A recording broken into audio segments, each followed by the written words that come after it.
Hey guys, welcome back to the Readers. I hope you are having an amazing day. Let's get right into the stories. The first one is Pro-Revenge Story.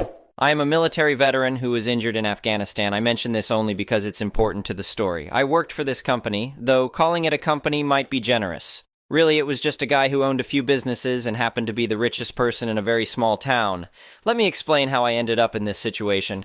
I joined the military before even finishing high school, late birthday and all that. Since I've always loved working on things, I chose to become a mechanic. The sign-on bonus was pretty sweet too. During basic training, I only spent money on necessities, so I saved quite a bit. Through advanced training for my MOS, military job, I saved even more. By the time I finished both, I had half my sign-on bonus and almost a full year's pay sitting in my bank account. "What's your plan with all that money?" my drill sergeant asked me one day. "Investing, sir. Stock market, crypto, and paying off my parents' house," I replied. He nodded approvingly. Smart kid. Most of these knuckleheads blow it all on trucks and beer. Through a couple of deployments and the other half of my bonus, the only thing I really spent money on besides necessities was my hot rod. I had a good chunk saved up and invested. Long story short, when I discharged in 2021, I was pretty comfortable even after a nasty divorce. Don't get me wrong, I didn't have stupid money, but between the divorce settlement, splitting up stocks, and anyone who follows crypto knowing how that market exploded and crashed between 2020 and 2023, I did all right. After my divorce, I worked to recover what I lost, then just to keep busy. Like I said, I love being a mechanic and would bounce around wherever I felt like, since a good mechanic can make money anywhere. "You're always welcome to stay," my last boss told me when I left. "Thanks, but I need to keep moving," I said. Getting restless again. After about 10 years of this, I decided to set down roots in a small town, thinking it would be nice and quiet. By this point, I was tired of always working on other people's cars and wanted to devote time to my own. I bought a small house and spotted a help wanted sign at the local lube shop. Figured it would be simple work for me and cover my few expenses. When I went to grab an application from the office, I got all kinds of looks from the townies. Being 6'3" inches with long hair and a full sleeve of tattoos since leaving the military tends to have that effect. Most people cross the street instead of walking past me. "You looking for work?" asked the bookkeeper behind the desk. She introduced herself as Linda, eyeing my appearance with a mix of curiosity and caution. "Yes, ma'am," I replied, keeping my tone polite and professional. She noticed I checked the veteran box and put a Y on my application. Later that day, Linda called. "Can you come back in to meet the owner, Mike? He'd like to discuss the position." "Sure. What time?" "He'll be here in an hour if that works for you." I showed up right on time. Mike's eyes widened when he first saw me, but once we started talking, my southern charm won him over. He pulled out a calendar featuring his car collection and tossed it to me.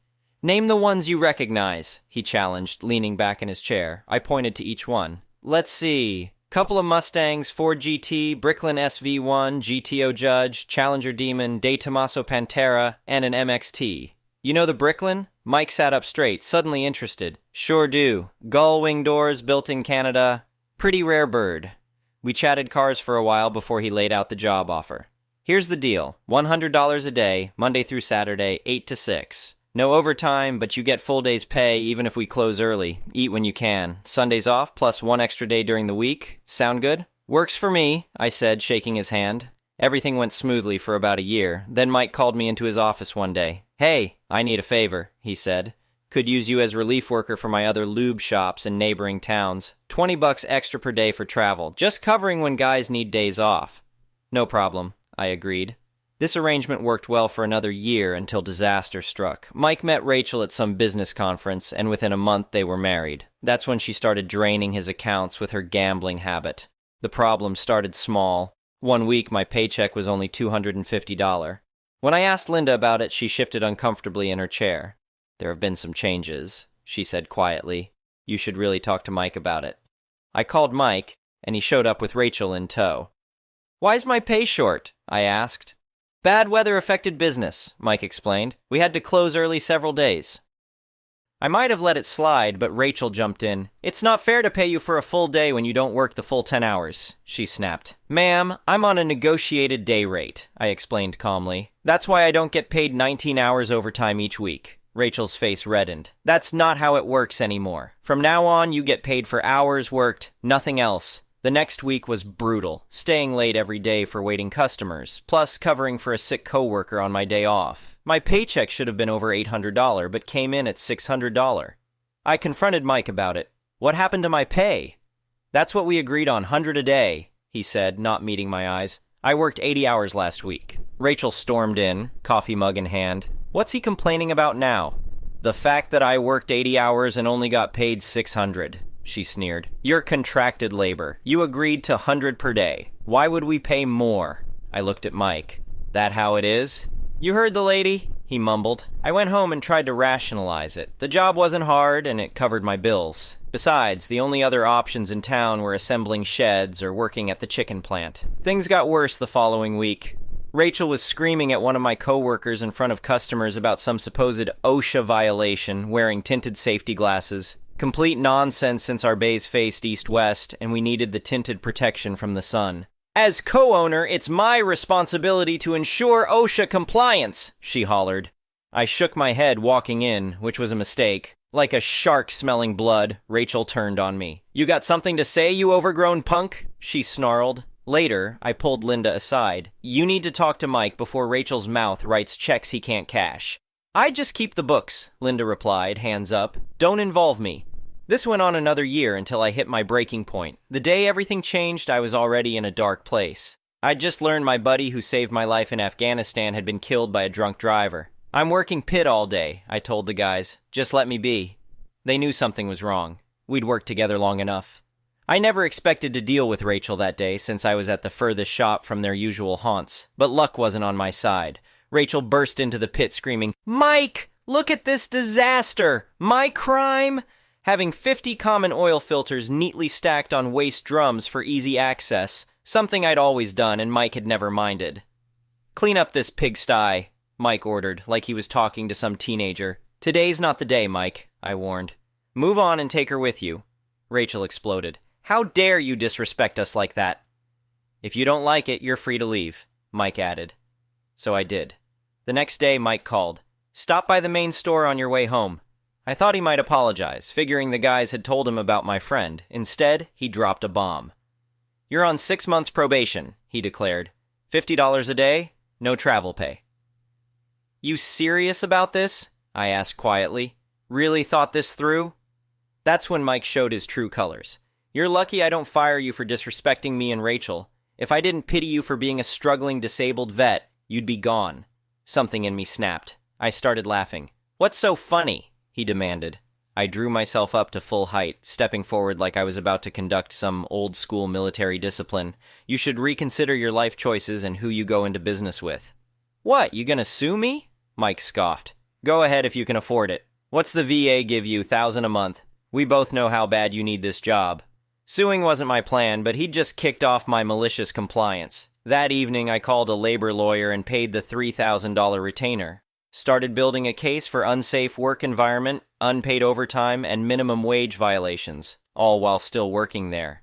The lawyer, an ex-Marine, seemed to catch my drift. Want me to take my time with the paperwork? He asked, a slight grin on his face. If you wouldn't mind, I replied. 6 months later, right as my probation ended, we served them the papers. The process server stuck around to witness what happened next. I should kick your ass, you ungrateful piece of crap, Mike shouted. Rachel was even better. You're ducking fired, you pussy. Bet you weren't even really in the military. The process server caught it all on video. My lawyer added unlawful termination to the suit. It's illegal to fire someone for suing you. The next day, I opened my own lube shop and car wash combo, recruiting my former coworkers with better pay plus commission. They joined the lawsuit, too. 2 years of legal battles followed. Subpoenas for security footage, financial records, sworn testimonies. At mediation, they offered $50,000 to split between 15 of us. That doesn't even cover the overtime, my lawyer pointed out. Then came the game changer.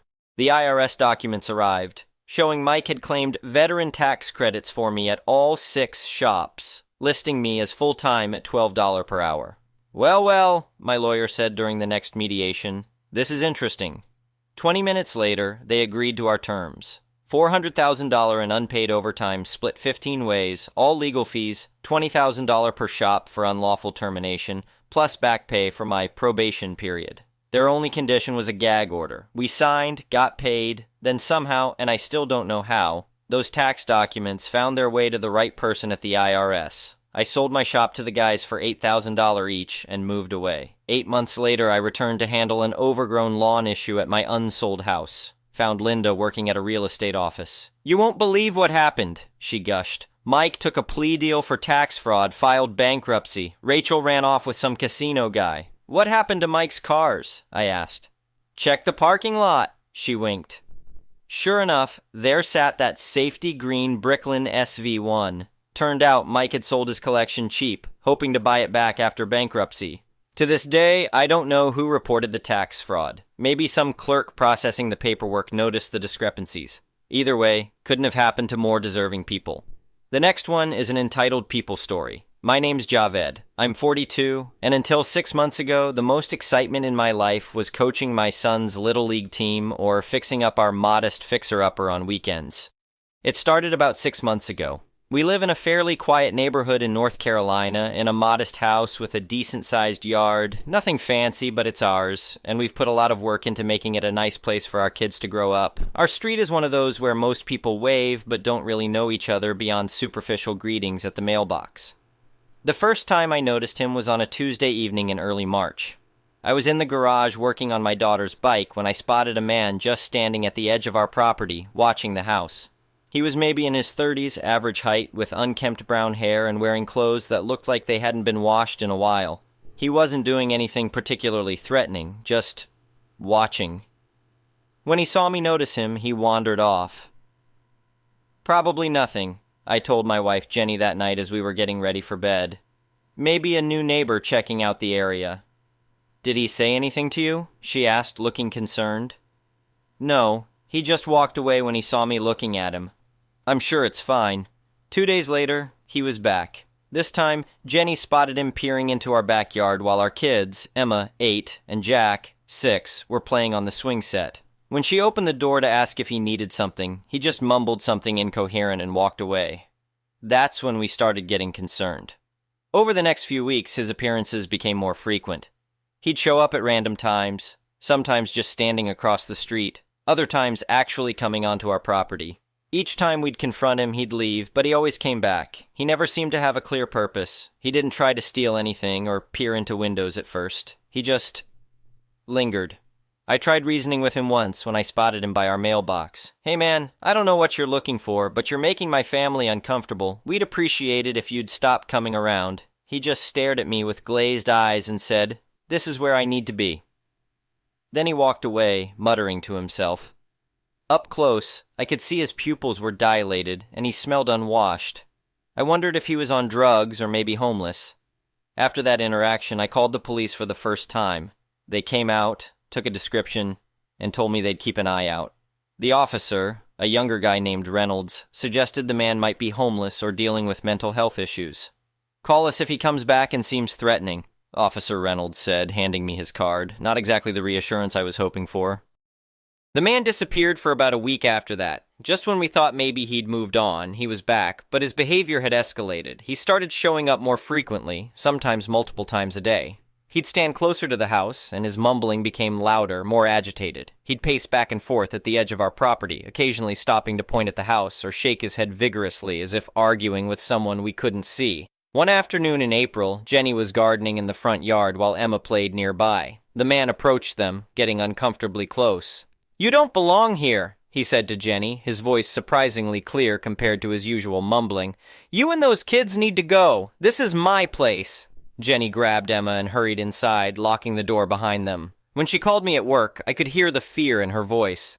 I left immediately and called the police on my way home. By the time I got there, the man was gone, and a police officer, a different one this time, was taking Jenny's statement. Again, they took the information and said they'd look for him, but since he hadn't actually touched anyone or tried to enter our home, their options were limited. "Document everything," the officer advised. "Get cameras if you don't have them already. Keep a log of when he shows up and what he does."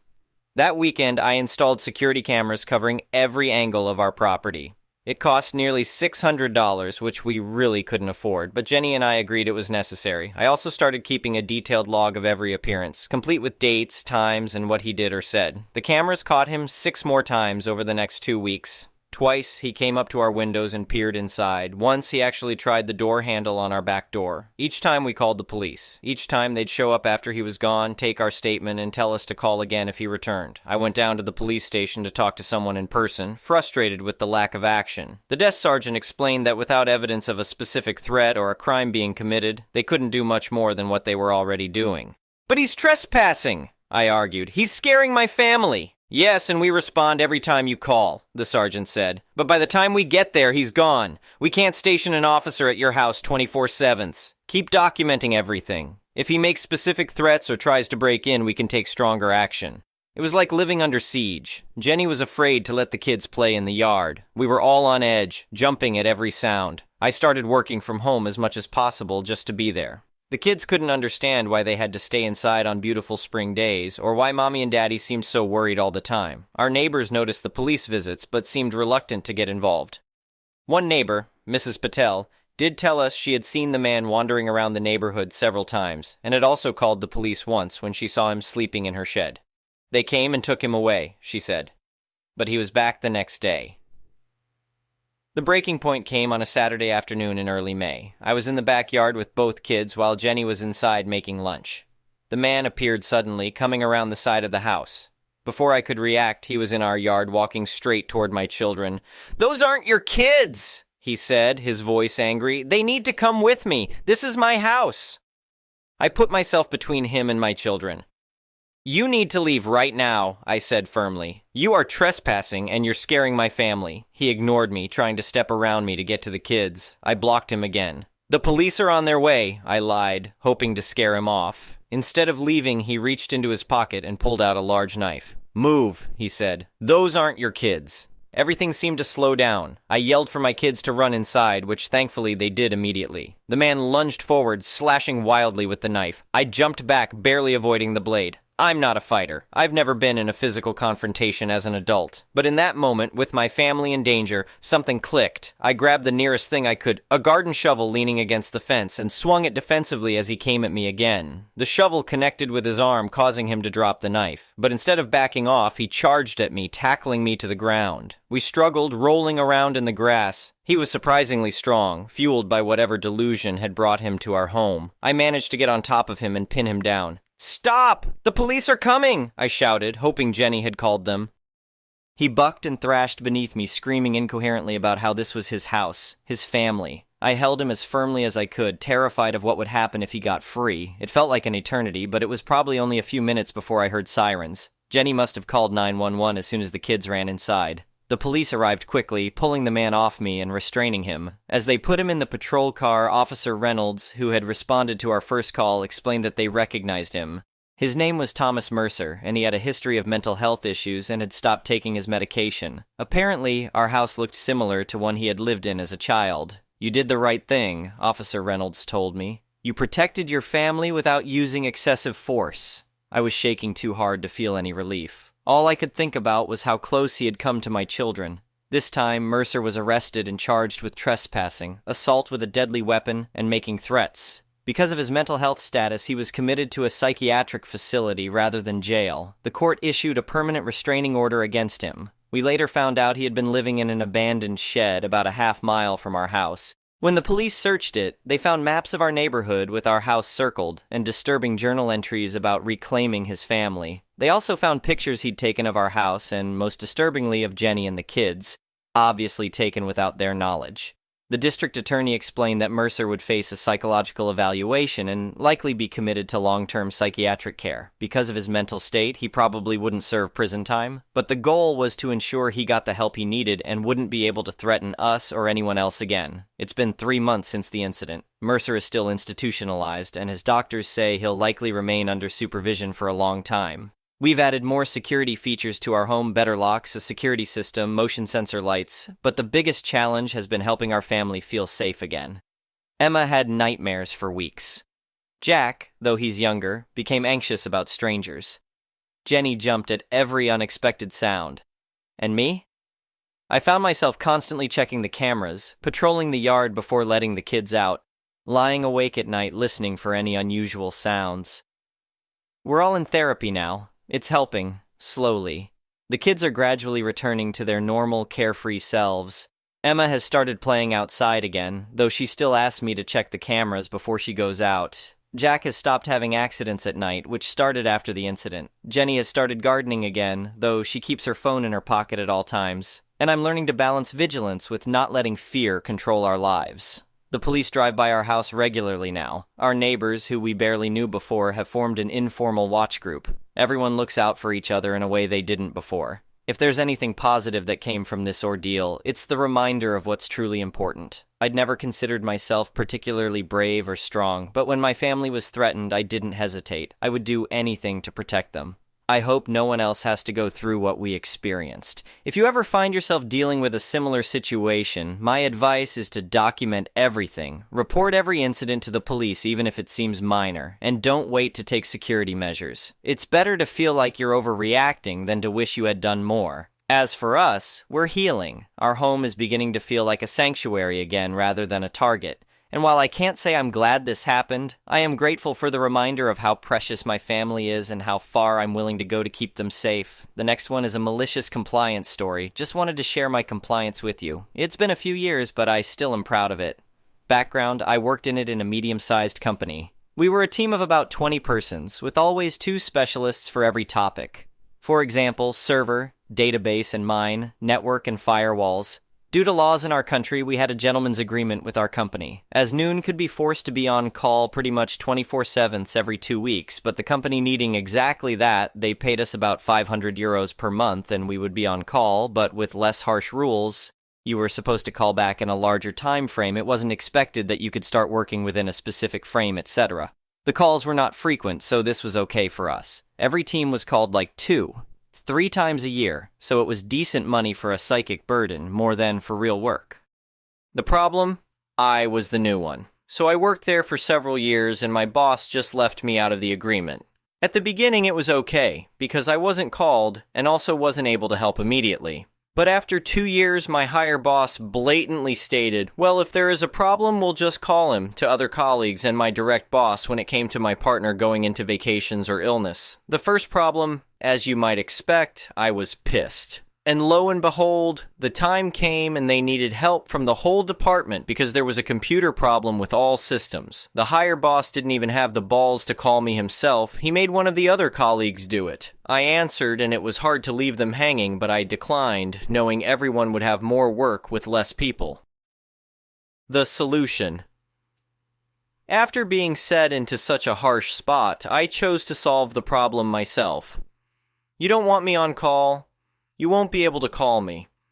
I switched my mobile number, only giving it to my direct partner, who also agreed with it being unfair, like my direct boss. He would simply lie that he didn't have it either if he was asked. Everyone knew I was pissed, so they agreed with my solution. Then I turned off my home phone, which I didn't use anyway, and gave HR the number of my parents, telling them to only contact me if there was a real problem. Nothing just work-related. And then I waited, and waited. The crash out and aftermath. And then my time came. Colleague was out of country on holiday. I had a nice weekend.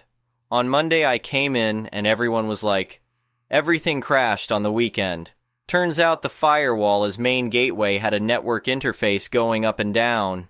Noon even had a login expect my colleague and me. They had to get a specialist from the support to help them, which cost them the whole weekend to solve this, meaning critical calculations didn't run as planned. I was immediately called into my boss, unfortunately not the higher one again, office. He instantly promoted me to being on call, no matter the consequences. Everything with HR and the bigger boss would be done afterwards. I just had to make sure I was on call when leaving the building this day. So I went ahead and gave them my number, and after that I was never even questioned about it again. Bonus for me, other departments always were pissed about our free bonus money, and I was the only one who always just went ahead and told everyone I would actually give it up again if I had my personal freedom and space back. I actually prefer my space over the money. Left some years afterwards for a 8 to 16-it job without being in the constant awareness that someone might call. The money might sound great at first, but about €3,000 per year for always having your work in the back of your head just isn't worth it for me.